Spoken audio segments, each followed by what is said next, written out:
ఇది శ్రీ గురు భాగవతం, ఇది శ్రీ గురు భాగవతం.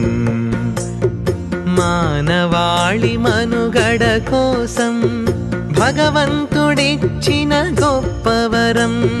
పూజ్య గురూజీ శ్రీ చంద్రభాను సత్పతి రచించిన బృహద్ గ్రంథమిది,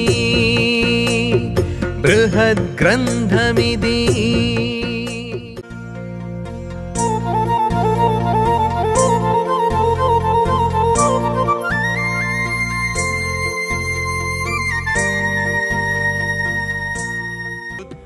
భక్తి మార్గమనగా నిష్కామ కర్మలు చేయుటయే, వైదిక మార్గాలనగా మూడు అవే కర్మ భక్తి జ్ఞానాలు.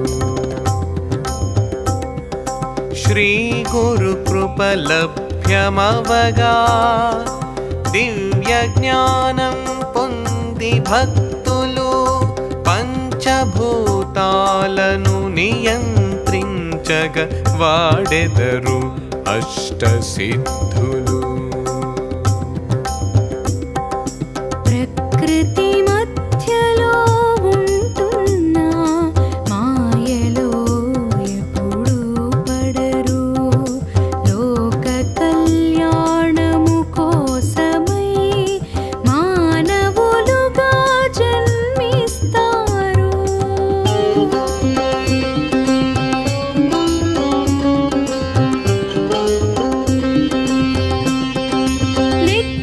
లెక్కించలేని భక్తులకు కృపతో హితం చేకూరుస్తూ పశుపక్ష్యాదుల నరుల బాధలు బాపుతుంటారు.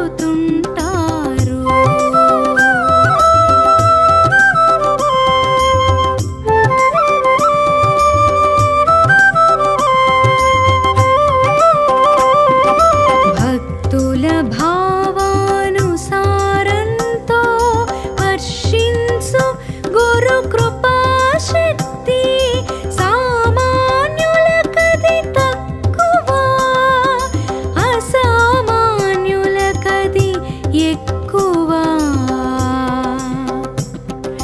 భక్తుల కష్టములు చూస్తూ ఎప్పుడు వెనకే ఉంటారు. సరైన కాలము రాగానే తక్షణం ప్రకటమవుతారు.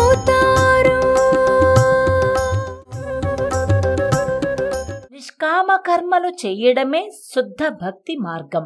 వైదిక మార్గం ప్రకారం కర్మ, భక్తి, జ్ఞానం అనే 3 మార్గాలుంటాయి. శ్రీ గురు కృప లభించినప్పుడు భక్తులకు దివ్య జ్ఞానం కలుగుతుంది.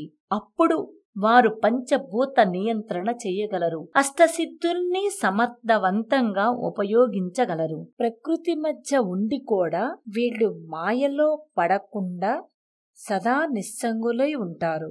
లోక కళ్యాణం కోసం మానవ రూపంలో జన్మిస్తుంటారు. కృపావంతుడైన గురువు అసంఖ్యాకమైన భక్తులకు హితం చేకూర్చుతాడు.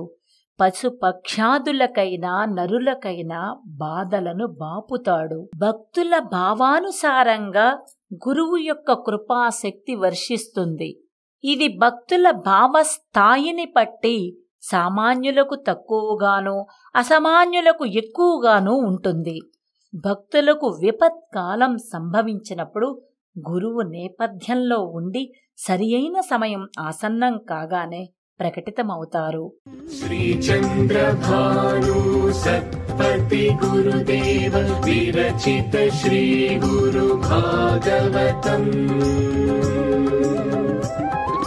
స్వరలయ వికసిత సుమదన శోభిత శ్రీ గురు చరణ సమర్పితం.